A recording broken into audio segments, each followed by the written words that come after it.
আমরা মাদক মুক্ত, চাঁদাবাজ মুক্ত, সন্ত্রাস মুক্ত, দখলদার মুক্ত একটা বাউফল করতে চাই। আসসালামু আলাইকুম রাহমাতুল্লাহি ওয়া বারাকাতুহু। কেমন আছেন সবাই আপনারা? আমাদের মা বোনেরা ভালো আছেন সবাই আপনারা? আলহামদুলিল্লাহ। আমাদের অনেক ভাইয়েরা আসছেন, আমাদের অনেক বোনেরা আসছেন, মায়েরা আসছেন, আমাদের ভিন্ন ধর্মাবলম্বীরা আছেন। আমি সবার প্রতি কৃতজ্ঞতা জ্ঞাপন করছি যে আপনারা কষ্ট করে বিকেলবেলা, সাধারণত আমাদের ভাইয়েরা চায়ের দোকানে বসেন, রাস্তায় একটু চলাফেরা করেন, হাঁটাহাঁটি করেন, কৃষি খেতে যান, আর আমাদের মা বোনেরা ঘরে সাধারণত এই সময় বিকালে একটু উঠোনে হাঁটাহাঁটি করেন, ঘরে নিজেরা বৌমাকে নিয়ে বসেন, ছেলে মেয়েদেরকে নিয়ে একটু বসেন, সময় দেন। সেই সময়টুকু আমরা আপনাদের কাছ থেকে নিয়ে নিলাম। আল্লাহ তাআলা এই সময়টুকু দুনিয়ার জন্য, পরকালে নাজাতের জন্য কবুল হিসাবে মঞ্জুর করুন। সম্মানিত ভাই এবং বোনেরা, আজকে এখানে আমরা যারা এসছি আপনাদের সামনে, মূলত আপনাদের সামনে আমরা শুধু ভোটের জন্য আসি নাই, আমরা আপনাদের কাছে এসছি একটা কথা বলার জন্য। সেটি হচ্ছে, আমাদেরকে মহান আল্লাহ তাআলা সৃষ্টি করেছেন। আমরা নিজেরা পৃথিবীতে কেউ আসি নাই। আমরা নিজেরা আসছি কেউ? আমরা কেউ বা নিজেরা ইচ্ছা করে কেউ চলে যেতে পারবো না। আমাদের আসাটাও আল্লাহর পরিকল্পনায়, যাওয়াটাও আল্লাহর পরিকল্পনায়। আচ্ছা, একেবারে খুব সহজ কথা, মায়েরা, বোনেরা, ভাইয়েরা, বুঝেন যে আল্লাহর পরিকল্পনায় আমরা আসছি, যে আল্লাহর পরিকল্পনায় আমাদের যেতে হবে। মাঝখানের সময়টা কি তার পরিকল্পনা না আমার পরিকল্পনা? মাঝখানের সময়টা তো আল্লাহর পরিকল্পনা। সেই পরিকল্পনার নাম হচ্ছে মহাগ্রন্থ আল কোরআন। কিভাবে পরিকল্পনা নিলে, কিভাবে কাজ করলে, কিভাবে সংসার চালাইলে, কিভাবে মেয়েদেরকে লালন পালন করলে, ছেলেদেরকে লালন পালন করলে, কিভাবে সংসার চালাইলে, কিভাবে স্বামীর খেদমত করলে, কিভাবে স্ত্রীর হক আদায় করলে পরিবারে শান্তি হবে, সমাজে শান্তি হবে, রাষ্ট্রে শান্তি হবে, এটা আমাদেরকে গাইডলাইন আল্লাহ তাআলা দিচ্ছেন না দেন নাই? এটা দিচ্ছেন শুধু পড়ার জন্য, মানার জন্য তো আর না। আচ্ছা, আপনি একটা কথা এক লাইন মুখস্থ করেন ভালো করে। কোরআন শুধু নামাজের জন্য না সমাজের জন্য? কোরআন দিয়ে শুধু নামাজ চলবে না সমাজও চলবে? তাহলে আমাদের আজকের স্লোগান হলো কোরআন দিয়ে নামাজও চলবে, কোরআন দিয়ে নামাজ চলে এই জন্য মসজিদে শান্তি। ভালো করে, কোরআন দিয়ে নামাজ চলে এই জন্য কোথায় শান্তি? মসজিদে। শান্তি না অশান্তি?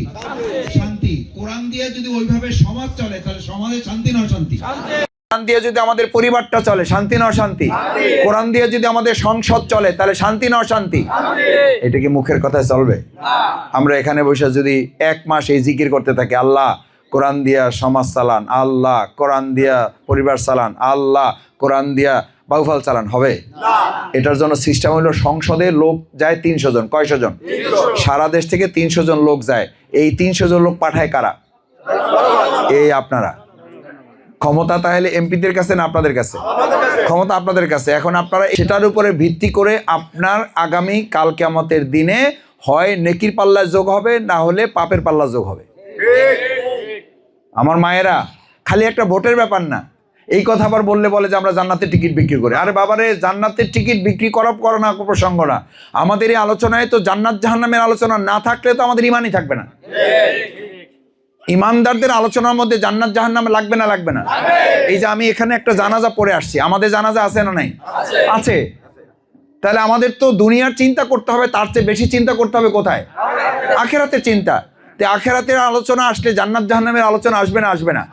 বরং যারা আখিরাতের আলোচনা করবে না, পরকালের আলোচনা করবে না, জান্নাত জাহান্নামের আলোচনা করবে না, এবার ব্যালটের মাধ্যমে তাদেরকে আমরা প্রতিহত করব। ব্যালটের মাধ্যমে এবার আমরা তাদেরকে জবাব দেব। কারণ ইমানদার হিসাবে শুধু না, আজকে যদি এখানে কোনো হিন্দু ধর্মাবলম্বী থাকেন, সেও স্বর্গ এবং মর্তে বিশ্বাস করে না? করে না? করে। তাহলে স্বর্গ এবং মর্তে বিশ্বাস আছে। মুসলিম হিসাবে আমাদের জান্নাত জাহান্নামে বিশ্বাস আমাদের আছে। এবং চূড়ান্ত সফলতা তো বাড়িঘরের মালিক হওয়া না, কিসের মালিক হওয়া? জান্নাতের মালিক হওয়া। তাহলে সেই চেষ্টা কি আমাদের থাকবে না? তাহলে যে ভোটের মাধ্যমে আমাদেরকে জাহান্নামে যেতে হবে, সেখান থেকে আমাদের বাঁচতে হবে না? যে ভোটের মাধ্যমে জান্নাতের যে রাস্তা পাওয়া যাবে, সেই রাস্তা আমাদের চলতে হবে না? এই কথা আমাদের আলোচনা করতে হবে না? তাহলে কেউ জান্নাতের টিকিট বিক্রি করার এই সমালোচনা যদি করে, তাতে কি আমাদের আলোচনা বন্ধ হবে? আমার ভাইয়েরা, কথা সেটা না। কথা হইল আজকে দেখেন যে আমরা এখানে আসছি, তাহলে আল্লাহ তাআলা আমাদেরকে একটা পরিকল্পনা দিয়েছেন। এখন এই পরিকল্পনা দিয়ে আমরা শুধু সালাত আদায় করি, নামাজ আদায় করি, নামাজ চলে, মসজিদে শান্তি। সমাজ চালাইতে পারি না, সমাজে শান্তি নাই। আমাদের মা বোনদের নিরাপত্তা নাই, আমাদের ভাইদের ব্যবসা বাণিজ্যের নিরাপত্তা নাই, চাঁদা দিতে হয়, আগে একজনকে এখন 3 জনকে। আমাদের জেলেদের নিরাপত্তা নাই, আমাদের কৃষকদের কীটনাশক সারের ব্যবস্থা নাই, দেওয়ার কথা ফ্রি এটা। যার কারণে আজকে খেয়াল করেন, কৃষি জমি চাষ করার মতো চাষি আর এখন খুঁজে পাওয়া যায় না। বলে যে ভাই চাষ করবো কি, চাষ করতে করতে যে খরচ, ধান বিক্রি করে খরচও ওঠে না। আগে বলতো যে আগে কিছু ধান নিয়ে যেত আর ব্যাগ ভরে মাছ নিয়ে আসতো, আর এখন বস্তা বইরা ধান নিয়ে যায়, হাতের পকেটে করে কিছু মাছ নিয়ে আসে। এই অবস্থার পরিবর্তনের জন্য কৃষকদের আমরা বিনামূল্যে সার এবং কীটনাশকের ব্যবস্থা করে দেব। দরকার আছে না নাই? আপনাদের পাশে খাল বন্ধ ছিল, আমরা চালু করছি না করি নাই? আমরা কি কথায় বিশ্বাসী না কাজে বিশ্বাসী? এবার মা বোনেরা ভাইয়েরা এই এলাকায় ভোট দেবে শুধু কথায় না কাজে, বুঝেন? কিন্তু সাথে একটা কথা বুঝেন, ভালো কিছু করেন। এই যে কৃষি ক্ষেতে আপনি কাজ করবেন, আপনি জমিতে ফসল ফলাইতে চাইলে আগাছা আছে না নাই? চাষ করার পরও আবার যখন ফসল হয় তখন আবার আগাছা হয় না? হয় না? তখন আপনি বলবেন যে আগাছাও থাকুক, ফসলও থাকুক। ফসলের প্রয়োজনে আগাছা দমন করা লাগে না? লাগে না? আপনি ভালো কাজ করতে যাইবেন, ইনসাফের পক্ষে যাইবেন, আল্লাহর আইনের পক্ষে যাইবেন, ইসলামের বিজয়ের জন্য কাজ করতে যাইবেন, আপনার এরকম সমাজে আগাছা আছে না নাই? চোখ রাঙাইবে না রাঙাইবে না? ফসল একটু হওয়ার পরে পোকা পড়ে না পড়ে না? পোকা দমন করা লাগে না লাগে না? তাহলে আপনারা কি খালি জমির চাষি না পরকালেরও চাষি? আর দুনিয়া মাজরাতুল আখেরা, ভালো করে বুঝেন। চাষি খালি আপনারা জমিনের না, পরকালেরও চাষি। এই কথা বলেছেন প্রিয় নবী মুহাম্মদুর রাসূলুল্লাহ সাল্লাল্লাহু আলাইহি ওয়াসাল্লাম, আর দুনিয়া মাজরাতুল আখেরা। হে ইমানদারগণ, গোটা দুনিয়া, পরকালটা হচ্ছে দুনিয়ার জন্য একটা শস্য ক্ষেত্র। এখন আমরা এখানে লাগাইতেছি তেঁতুল গাছ, পরকালে পাইতেছি আপেল গাছ। হবে? কি গাছ লাগাইতে হবে আপেল খাইতে চাইলে? আপেল লাগাইতে হবে। এবার ভোটের মাধ্যমে সিদ্ধান্ত হবে আপনি আপেলের পক্ষে না তেঁতুলের পক্ষে। মুখে এই কথা বলা সহজ, এইবার কিন্তু কেউ কেউ আপনাদের বলতেছে ভোট কোথায় দেবেন, এটা কিন্তু দেখবো এবার আমরা। আর আমরা এবার দেখবো যে আমি আমার ভোট দেবো, এটা ঠেকাইতে আসে কেটা, সেটাও আমরা এবার দেখবো।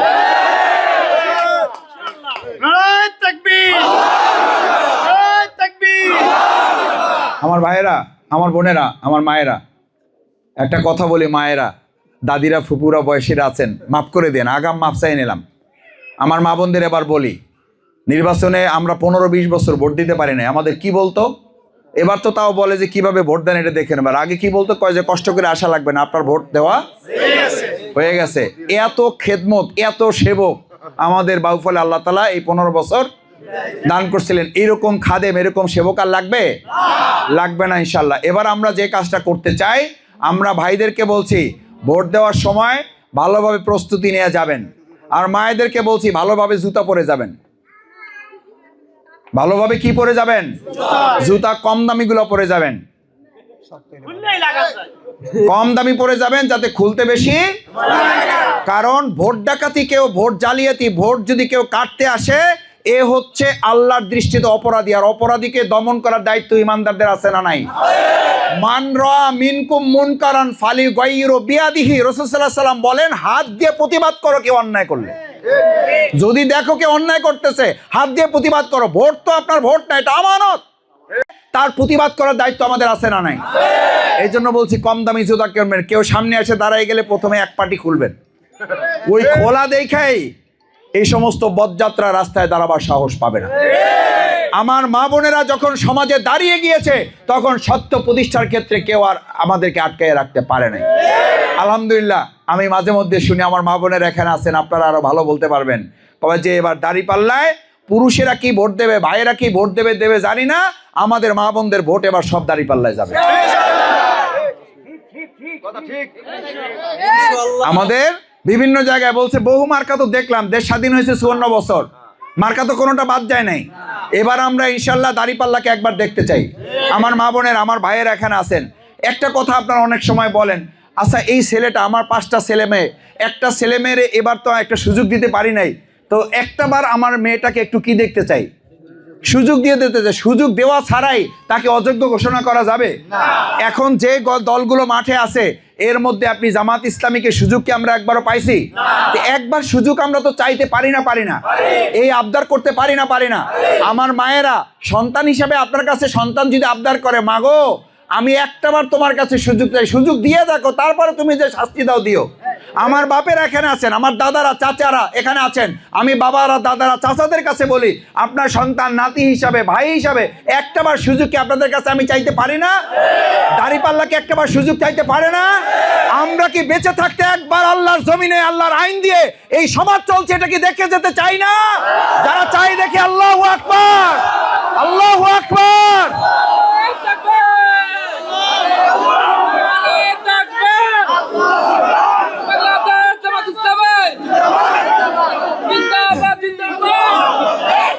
সম্মানিত ভাই এবং বন্ধুগণ, আমার মা ও বোনেরা, এই দেখে যেতে চাওয়াটা আমাদের শুধু শখের ব্যাপার না, কাল কিয়ামতের দিন এটার জন্য আল্লাহর কাছে আমাদের জবাবদিহি করতে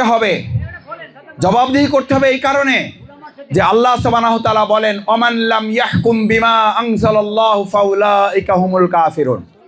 যারা আল্লাহর দেওয়া বিধান, আল্লাহর দেওয়া আইন দিয়ে সমাজ রাষ্ট্র পরিচালনা করে না, তারা কাফের।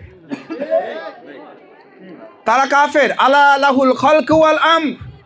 এই জমিন যার, আইন চলবে। ও এইটা তো মুখস্থ করছেন, তা ঘর যার, আইন চলবে বাইরের। আচ্ছা, এই সংসার আছে না, এই যে পরিবারগুলো দেখা যাচ্ছে, এই পরিবারের মালিক আছে না? এই পরিবারের কথা কি মালিকের কথায় চলে না বাইরের লোকের কথায় চলে? পরিবারের লোকের কথায় চললে শান্তি না বাইরের লোকের কথায় শান্তি?